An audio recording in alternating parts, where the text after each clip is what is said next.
Estamos con la doctora María Elena Álvarez Boyá. Es una académica universitaria, tiene un laboratorio al cual se ha reintegrado y el sexenio pasado estuvo en un cargo muy importante en el CONACYT, al frente de este Consejo Nacional de Humanidad, Ciencia y Tecnología, desde el cual pues llevó a cabo una lucha muy importante para desarticular pues estos intereses privados de lo público. Nosotros en Contralínea fuimos acompañando un poco el trabajo que hacían desde el CONACYT en torno a estas redes de intereses privados, sobre todo lo que correspondía pues a estas transferencias de recursos multimillonarios a transnacionales, incluidas transnacionales de origen mexicano, pero también de origen extranjero, que hacen mucho daño a la salud, como por ejemplo aquellas que desarrollan pues estas tecnologías transgénicas. Nos da mucho gusto recibir la doctora aquí en El el gusto es programa mío, Contralínea. Nancy, siempre. Muchas gracias. Y justo para preguntarle, porque detrás de esta campaña de desprestigio a la cual ya se ha pues referido en otros medios de comunicación y también en sus cartas públicas, pues el trasfondo es lo importante. ¿Qué tanto peso tiene ahora pues esto que ocurrió en su momento de ir impidiendo estas transferencias de recursos públicos desde el CONACYT hacia empresas, hacia instituciones educativas pero privadas, hacia los becarios que no hacían nada, en fin?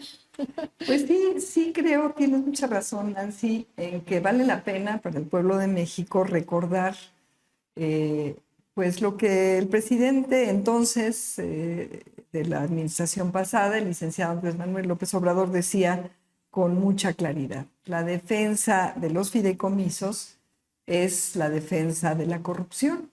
Y entonces, bueno, uno de los ejes principales en este mandato, que además de todo lo que hicimos en CONACYT, que pues en su momento se difundió, la transformación institucional profunda, uno de los mandatos principales de la Cuarta Transformación y que sigue siendo un eje del actual gobierno, del segundo piso de la Cuarta Transformación, es esta lucha frontal en contra de la corrupción. Y para mí esta lucha implicaba una cuestión claramente estructural que no podía soslayarse y atenderse de manera aislada, proyecto por proyecto, caso por caso. ¿Por qué? Porque yo me encontré que 46% de todos los recursos que el Estado supuestamente debería dedicar para las becas, el apoyo a investigadoras e investigadores, a proyectos de investigación de ciencias, tecnologías e innovación, se había transferido a intereses privados, así 46%, o sea, cerca de la mitad. Y esto ocurrió de 2013 a que nosotros entramos al gobierno y los instrumentos que facilitaron esas transferencias supermillonarias de manera indirecta y a veces indirecta vía algunas instituciones de educación superior, pero el beneficio finalmente acababa en las instancias privadas, ocurría a través de 91 fideicomisos. 91 fideicomisos. Recientemente, en la mañanera de la presidenta Claudia Sheinbaum, la secretaria Buenrostro disecó qué era el Fonden, ¿no? Un fideicomiso que, lejos de atender a las personas afectadas durante pues estos grandes desastres socioambientales, que siempre son sociales y ambientales, pues derivó en ineficacias, en desvíos, en dispendios. Bueno, todo esto es lo que nosotros encontramos en cada uno de los 91 fideicomisos. O sea, tenían 91 fuentes. Se puede decir 91 fideicomisos. A Y es fondo perdido. a fondo casi perdido. Había algunos más virtuosos que otros, por ejemplo, el que se tenía con la Secretaría de Educación Pública, en donde se apoyaban a los proyectos de ciencia básica, pues ahí había una pulverización tremenda, pero había muchos proyectos solventes que tuvimos que darles seguimiento y lo hicimos con mucho gusto para seguir apoyando. Pero una parte muy importante de los recursos que ya se habían comprometido en algunos proyectos de estos 91 fideicomisos estaban en proyectos insolventes y que todavía alcanzamos, porque ahora sí que les agarraron los deditos en la puerta, en el cambio, alcanzamos, sin que hubiera ningún reclamo legal, alcanzamos a devolver a la TESOFE, a la Tesorería de la Federación, al erario. Eran recursos del pueblo que estaban a punto de irse otra vez por la coladera del dispendio, de pues, la falta de pertinencia y probablemente la corrupción, y los logramos regresar a la TESOFE más de 7,000 millones de pesos. Y también había más de 14,000 millones de pesos, para dar un total de cerca de 22,000 millones de pesos, que estaban pasivos, pero que las redes que estaban encargadas de manejar estos 91 fideicomisos distribuidas entre entidades privadas y muchas públicas que ayudaron a hacer esta intermediación, pues estaban listas para que todo siguiera de la misma manera, ¿no? Y yo, pues, bajo el mandato de la Cuarta Transformación del entonces presidente, el licenciado Andrés Manuel López Obrador, pues llegué a hacer una tarea primordial, que es no permitir que siguiera este dispendio, esta falta de pertinencia en esos recursos tan valiosos del pueblo y además probables irregularidades en su manejo. Entonces, es interesante el mostrar aquí, bueno, le paso a Nancy si quieres mostrar, para recordar esa gráfica de cómo fueron aumentando el número de fideicomisos, desde la administración del presidente Fox, luego Calderón y Peña Nieto. Cuando yo llegué a CONACYT teníamos esos 91 fideicomisos. En esta gráfica además se detalla que hubo transferencias por más de 44,000 millones de pesos, que esos habrá que analizar. Ahí hay mucha materia de investigación, y como estamos acá en un lugar pues excelente, diría yo, de gran liderazgo en la investigación periodística, es importante analizar esto. Hay ejemplos de insolvencia como los que se repasaron para el FONDEM, por ejemplo, 650 millones de pesos en 400 proyectos que poco se sabe de sus resultados. Como se puede decir, pues eran en mucho a fondo perdido. Durante el sexenio pasado no hubo ningún proyecto, aunque fuese en colaboración con empresas, que fuera a fondo perdido. Acabamos, por ejemplo, con más de 80 patentes de Estado, que ahora el Estado puede usufructuar en favor del pueblo. Proyectos de infraestructura, los llamados elefantes blancos, que también derivaron en más de 1,000 millones de pesos de gasto, que pues está ahí todavía pendiente de ser analizado. Y una gran cantidad de recursos que acabaron para subvencionar la supuesta investigación y desarrollo tecnológico de un montón de empresas nacionales, transnacionales, por ejemplo, sabores de palomitas, salsas de pizza, mejoramiento genético de maíz en contra de nuestra soberanía a favor de Monsanto, desarrollos de muchas otras empresas privadas que en su momento se enlistaron.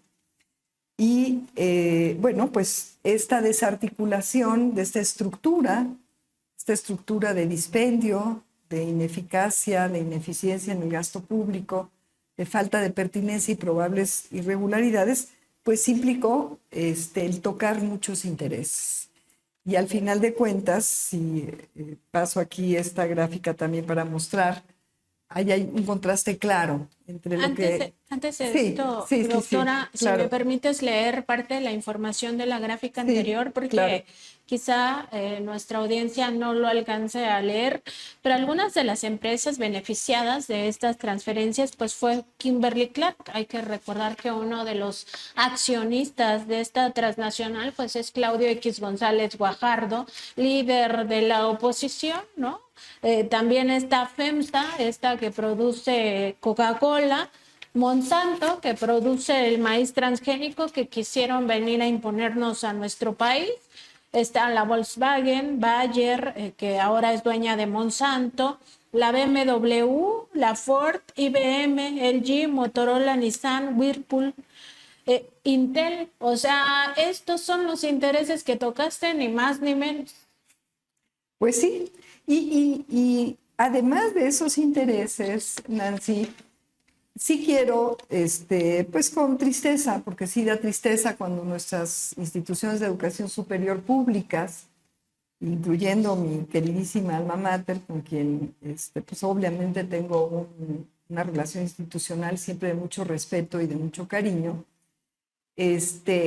a través del famoso PEI, que era este proyecto para la innovación o estos fondos, programas para la innovación, pues se hicieron intermediaciones de grupos de interés intelectuales, algunos de los llamados por el entonces presidente de la República, Andrés Manuel López Obrador, intelectuales orgánicos de los gobiernos prianistas, que están insertados en estas universidades. Entonces no son solamente los intereses de las grandes empresas, sino también intereses de estos grupos que no la mayoría, ni de estudiantes, ni de colegas, ni siquiera de administradores, obviamente, que están al servicio, trabajadoras, trabajadores de estas nobles instituciones de educación superior del país públicas, que de alguna manera servían de intermediación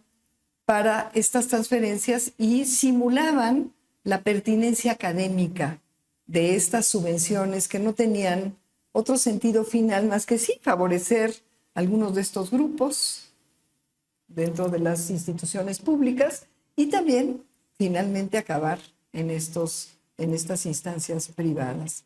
Y encontramos en este programa del PEI, a pesar de que en él y en los fideicomisos era otra de las cuestiones muy delicadas que yo encontré, hacían las reglas a modo y a veces ni siquiera esas reglas a modo las cumplían.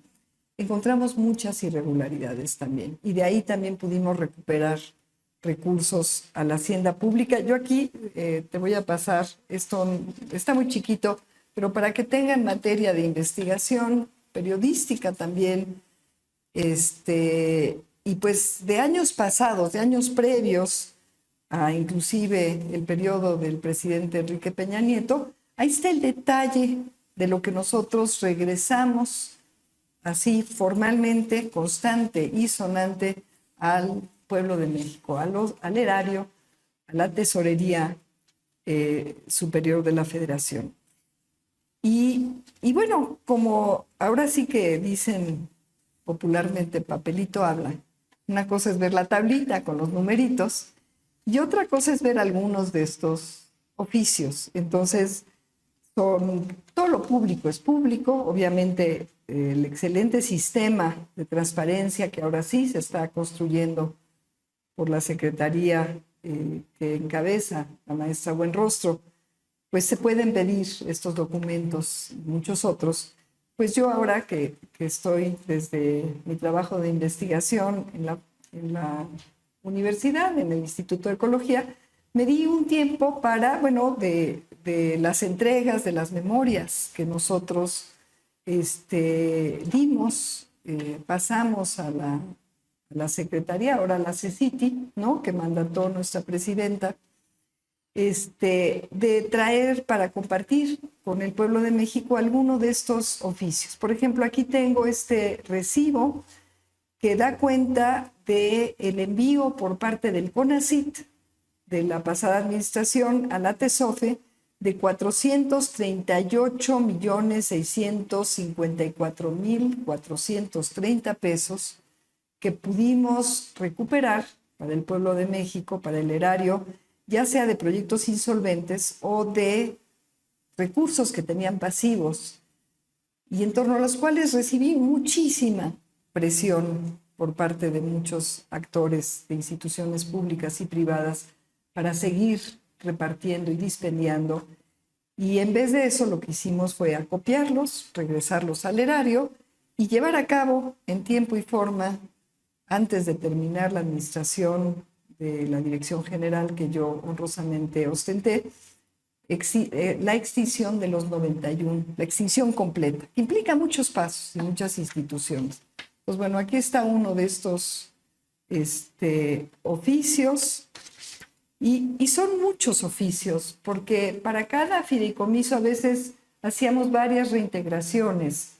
Por un lado, de los presupuestos pasivos, de los dineros que estaban ahí pasivos, que me presionaban, repito, muchísimo para que yo siguiera distribuyendo, ¿no?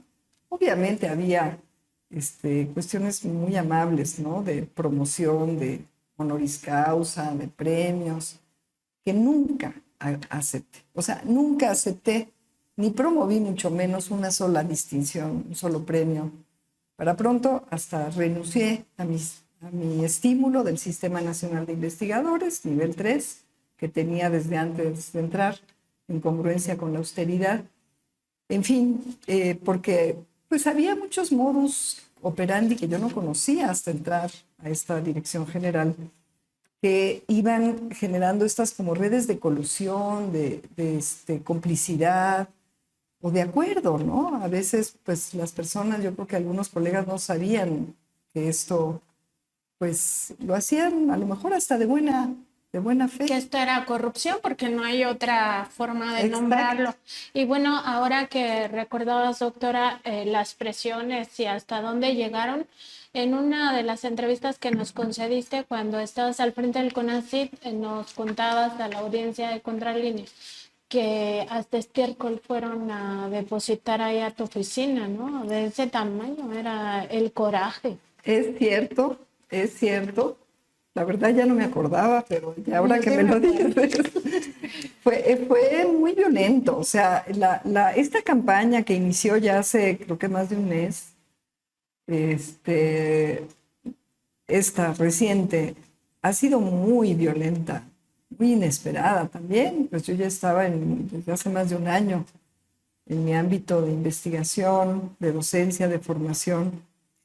Muy violenta, muy dolosa, haciendo uso de información, de procedimientos muy virtuosos, que ahora son más virtuosos que nunca en la Cuarta Transformación, para dañar, ¿no? Para dañar, para desprestigiar, no para perseguir la verdad, para destruir un nombre y con ello, o un prestigio, y con ello una gestión y también un proyecto de transformación que puede tener pues desarrollos muy virtuosos para el país, y ha sido muy triste. Pero tienes razón que cuando estuve en la dirección general también estuve sujeta a violencias muy fuertes.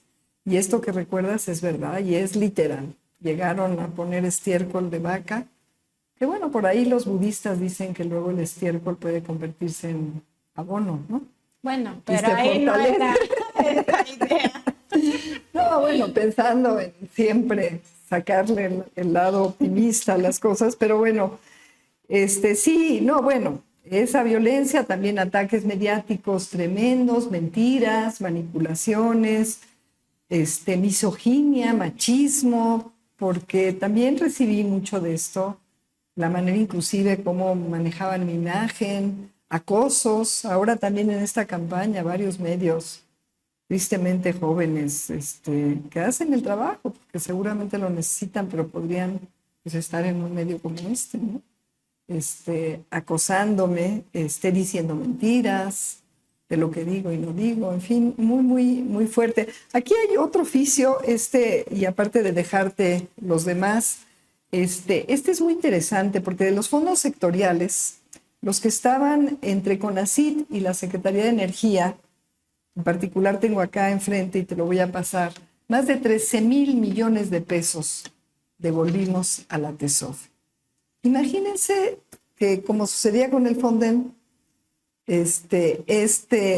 dineral, más de 13,000 millones de pesos, se hubieran dispendiado, se hubieran gastado con reglas a modo, con unas estructuras que tenían paralelas, que en conjunto eran más que toda la administración de CONACYT. Esto también nos valió pues muchas violencias, porque obviamente fue muy difícil, ¿no?, deshacer todas esas estructuras.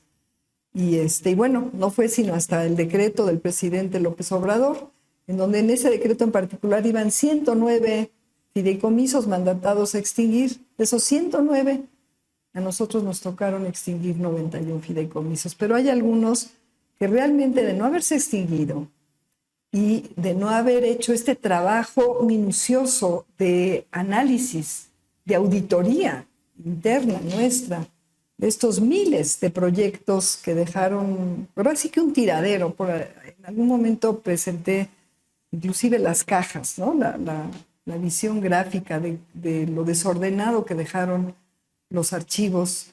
Y bueno, lo importante era rescatar, porque ese es uno de los compromisos mayores de un servidor público, es cuidar como sagrados los recursos del pueblo de México, y eso, pues con mucho orgullo, pues lo logramos de entrada, o sea, rescatar y luego administrar con mucha pertinencia, mucha eficiencia, mucha eficacia los recursos que ya de manera centralizada se administraban y se autorizaban por la Cámara de Diputados. En esta campaña, donde pues sí, otra vez se ha acusado que en el CONACYT anterior pues se dispendió, o sea, todo lo que nos estás narrando de forma distinta. Tú has dicho muy claramente en otras entrevistas, doctora, que si se tiene que investigar algo, que se investigue y que se llegue al fondo de las cosas. ¿Estás tranquila en esa parte? Estoy 100% tranquila. 100% tranquila y además orgullosa de que, habiendo acompañado los procesos debidos, por ejemplo, de la Auditoría Superior de la Federación, de la Secretaría de la Función Pública, cualquier desaseo y más aún cualquier irregularidad se siga analizando, estudiando, investigando, y que se llegue, o sea, como debe ser, que no se encubra. Nosotros nunca encubrimos a nadie ni a nada, y esto es lo que está sucediendo pues en este gobierno también de la Cuarta Transformación.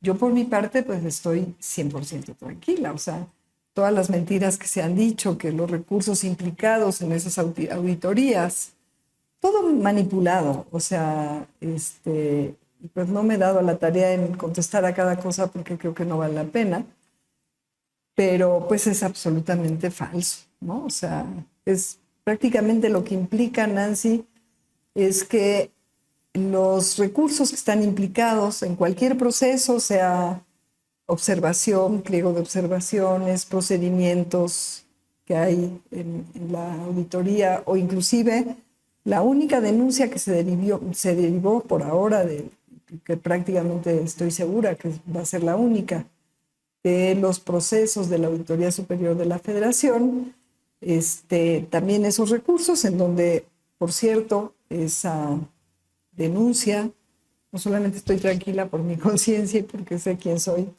y es lo que más valoro, mi honestidad, sino porque sé que esa única denuncia que se presentó a la Fiscalía por parte de la auditoría deriva de pliegos de observación en donde yo no figuro, no estoy mencionada. De hecho, ninguna de las auditorías durante todo el periodo en el que yo estuve en la Dirección General estuvieron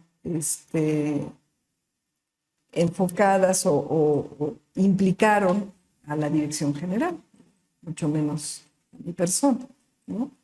Entonces, bueno, o sea, el que la Auditoría Superior de la Federación haya hecho un trabajo exhaustivo, y yo creo que muy bueno durante mi administración, inclusive algunas auditorías nosotros las sugerimos, para mí es un timbre de orgullo, porque además, en cuanto se detectaban observaciones o nos hacían recomendaciones, que es otra de las funciones de la auditoría, este papel preventivo, nosotros actuábamos en consecuencia.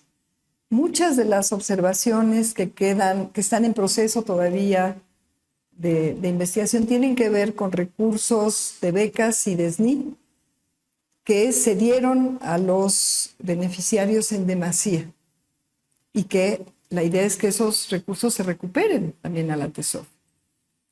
Y eso para mí fue muy importante, el que se realizaran esas auditorías, porque una de las cosas que yo encontré y que nos dificultaban el uso transparente y eficiente y eficaz de los recursos era que no había plataformas y aplicativos de cómputo propios del CONACYT y que inclusive las bases de datos no eran manejadas de manera soberana por la institución, sino que estaban en manos de empresas privadas y que cada programa tenía un aplicativo por demás obsoleto e ineficiente y muchas veces no transparente de diferentes, inclusive, empresas. Por eso es que toda la comunidad académica tuvimos en un par de ocasiones que volver a darle al CONACYT de antes, neoliberal, todos nuestros datos. Bueno, yo personalmente me encargué de diseñar arquitecturas de plataformas como Rizoma, como Apeirón, todos los que se siguen usando y que le han permitido continuar un manejo eficiente de becas de SNI. Después del desarrollo y ya el uso de estos nuevos aplicativos y plataformas propias del Estado mexicano, se volvieron a hacer auditorías a estos dos programas, que repito, son los que todavía tienen mayor número de observaciones, de montos observados en proceso de, esperemos, de recuperación al erario por parte de los beneficiarios que cobraron ya en demasía. La Auditoría Superior de la Federación no detectó una sola observación, no tuvo una sola observación, lo cual demuestra cuán importante, que ahora se está profundizando desde Estrategia Digital de la presidenta Claudia Sheinbaum, es la digitalización con recursos del Estado y con rectoría y gestión completamente del Estado de estas plataformas digitales y la digitalización de todos los trámites, de todos los procesos de validación de propuestas, de solicitudes de becas. Pues bueno, pues eso es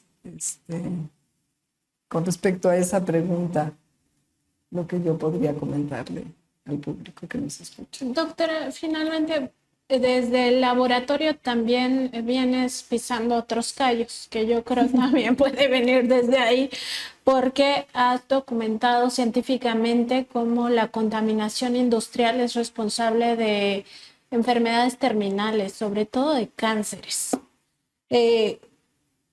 En ese sentido, pues, ¿cómo entender tantos intereses privados metidos todavía, lamentablemente, se han renovado en la CECITI?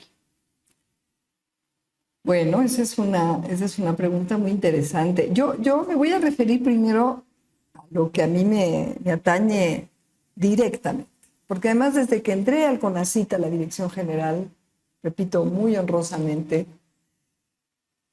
por nombramiento del presidente de la República, una de las cuestiones que me pareció más urgentes de atender es la primera causa de mortalidad infantil en nuestro país, que está hasta arriba en las estadísticas de causas de muerte por enfermedad, y es la leucemia linfoblástica aguda, que es un tipo de cáncer.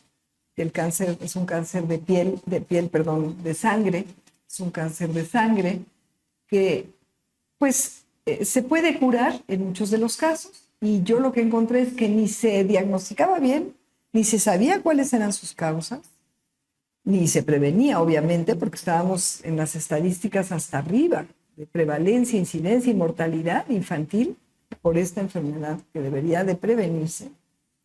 Y además no había ninguna armonización de capacidades científicas técnicas para asegurar que cada persona menor de edad, porque es particularmente alta la incidencia, la prevalencia y la mortalidad en menores de edad, que era diagnosticado con esta enfermedad, se pudiese sanar.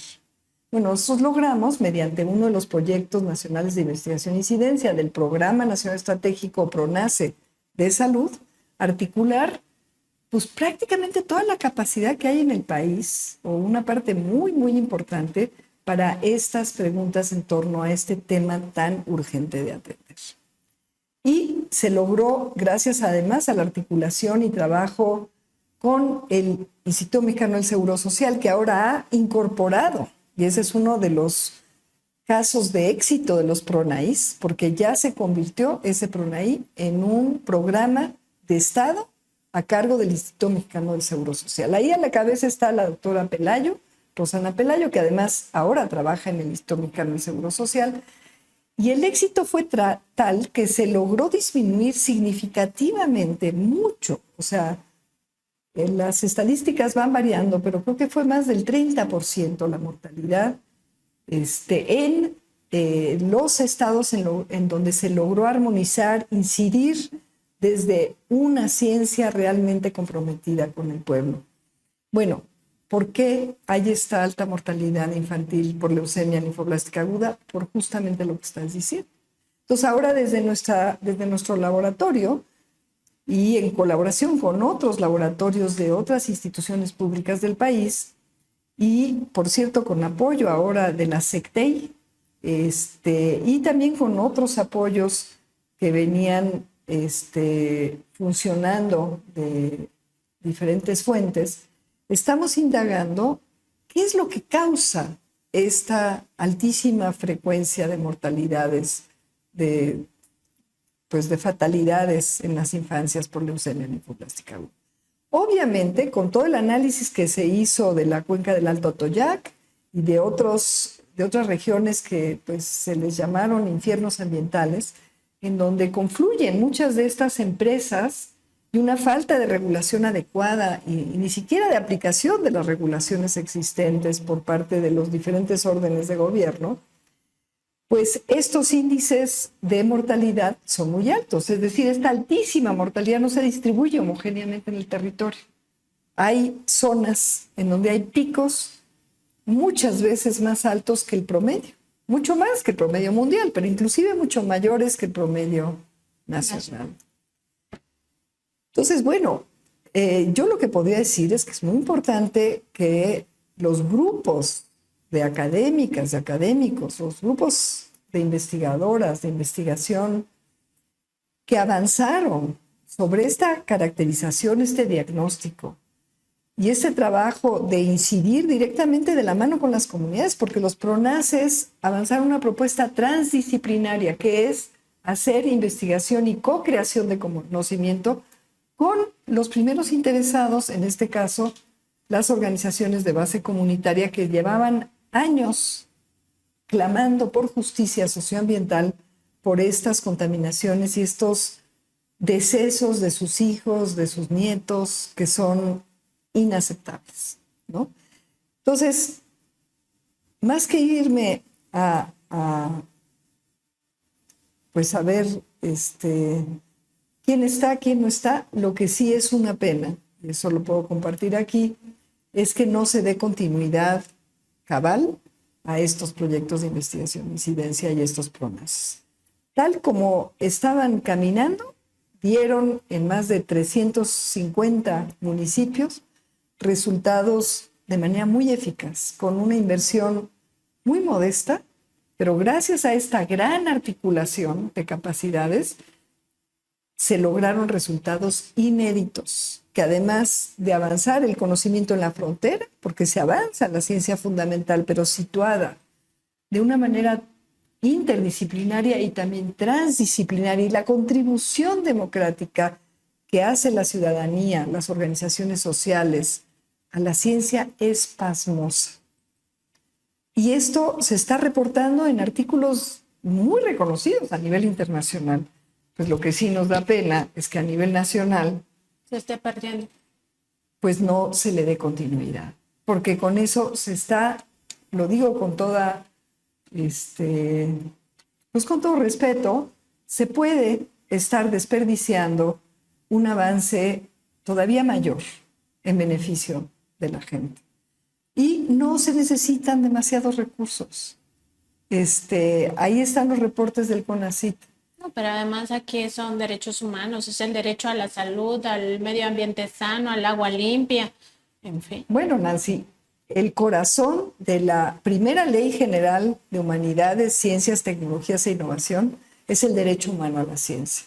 Y el derecho humano a la ciencia, como se argumentó, se discutió y se demostró, es articulador de todos los demás derechos, no solamente individuales, también colectivos, y también de esta y de futuras generaciones. Entonces, y esto fue muy innovador a nivel mundial.